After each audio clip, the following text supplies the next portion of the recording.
ইংরেজবাজার পুরসভার চেয়ারম্যান কৃষ্ণেন্দু নারায়ণ চৌধুরী তিনি বা কি বলছেন এই গ্রেফতারির পর শুনবো। দলে কেউ যদি থাকে, সে যদি ক্রাইম করে, সেখানে তো মাফ করা যাবে না। ও এই ঘটনার সঙ্গে জড়িত, অনেক দিন ধরেও চেষ্টা করছিল দুলাল সরকারকে সরাবার, এবং যেদিন ঘটনা হলো ভোটের পর, তারপরে সবাইকে বলে বেড়াতো আমি একদিন যে বাবলা সরকারকে মারবো। এটা নন্দু তেওয়ারি বলতো। তারপরে সফল শর্মা হচ্ছে একটা কন্ট্যাক্ট কিলার। সে ওই শৈলেন সরকার যে সিপিএমের নেতা ছিল তারই রাইট হ্যান্ড ছিল। নিজের এলাকা দখল নিয়ে নন্দু নিজের এলাকা দখল করে পার্টির নাম করে নিজের এলাকার কুকীর্তিগুলো করতো। পৌরসভাতে যেটুকু নমিনেশন পায়নি, বাবলা ওর সিটে দাঁড়িয়ে জিতে এসছে, সেদিন থেকে এটা করতো। সাবিত্রী মিত্র মালদা জেলার আরেক নেতৃত্ব, তার বক্তব্যই বা কি, তিনি কি বলছেন শোনাবো। ওটা বিষয়টা নিয়ে আমরা মর্মাহত এবং শোকাহত। বাবলা ব্যক্তিগত ম্যান হিসাবে ভালো ছিল, কিন্তু সত্যিকারই খুব ভালো ছিল এবং ছোটো থেকে ওকে দেখছি তো।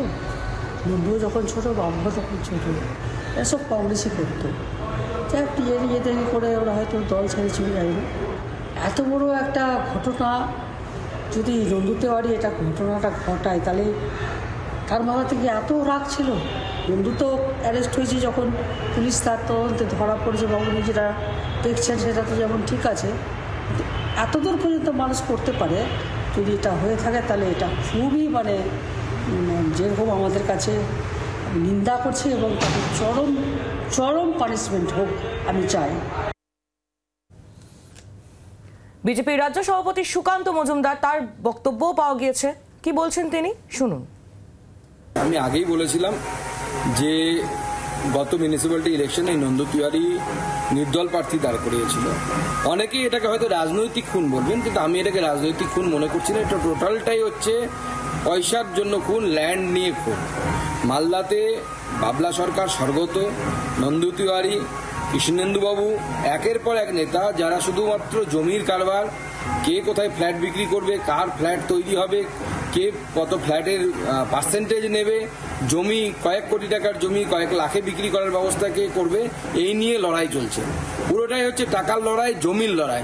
এবং যে সমস্ত নেতাদের নাম বললাম, তাদের নামে এবং বেনামে কোটি কোটি টাকার সম্পত্তি করেছেন তারা, শুধুমাত্র এই ফ্ল্যাট আর জমির ব্যবসা করে। এবার শোনাবো কংগ্রেস নেতা অধীর রঞ্জন চৌধুরী, তিনি ঠিক কি বলছেন শুনুন। দুলাল সরকার যিনি মারা গেছেন, যাকে খুন করা হয়েছে, তার স্ত্রী, তার প্রিয়তাকে আমি সমর্থন করি, কারণ প্রথম দিন থেকে তিনি কিন্তু বলে এসেছেন যে এটার পিছনে কোনো বড় মাথা আছে, এটা সাধারণ খুন নয়। তৃণমূল সরকারের পক্ষ থেকে দিদি কখনো মেয়রকে কলকাতার, কখনো মন্ত্রীকে পাঠাচ্ছে তার স্ত্রীকে ম্যানেজ করার জন্য, তার স্ত্রীকে বোঝানোর জন্য, কিন্তু তাদের দৃঢ়তা এবং মানুষের চাপ আজকে বাধ্য করেছে পুলিশকে এই কথা স্বীকার তৃণমূলের নেতাকে করতে। সিপিআইএম কেন্দ্রীয় কমিটির সদস্য সুজন চক্রবর্তী, তার প্রতিক্রিয়াও পাওয়া গিয়েছে, কি বলছেন তিনি শোনাবো আপনাদের। নরেন্দ্রনাথ তেওয়ারিদের দায়িত্ব বেশি, গুরুত্ব বেশি, ক্ষমতা বেশি। শহরের সভাপতি অফিস করে বসে থাকতেন, অসুস্থ হয়েছেন, এখন আবার বাবলা সরকার উঠছে। বাবলা সরকার না নরেন্দ্রনাথ তেওয়ারি নাকি কে ক্ষমতার ভাগ কে বেশি পাবে, লুট তোলাবাজি বেআইনি সম্পদের ভাগ কে বেশি পাবে, লড়াইটা টানছে।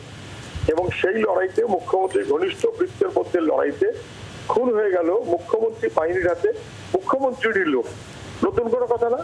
তো মুখ্যমন্ত্রী সেদিন প্রকাশ্যে ডিএমএসপি কে অপদার্থ বলেছিল, এখন কি মুখ্যমন্ত্রী প্রকাশ্যে ক্ষমা চাইবেন? বাংলার আওয়াজ, বাঙালির আবেগ, জি 24 ঘন্টা।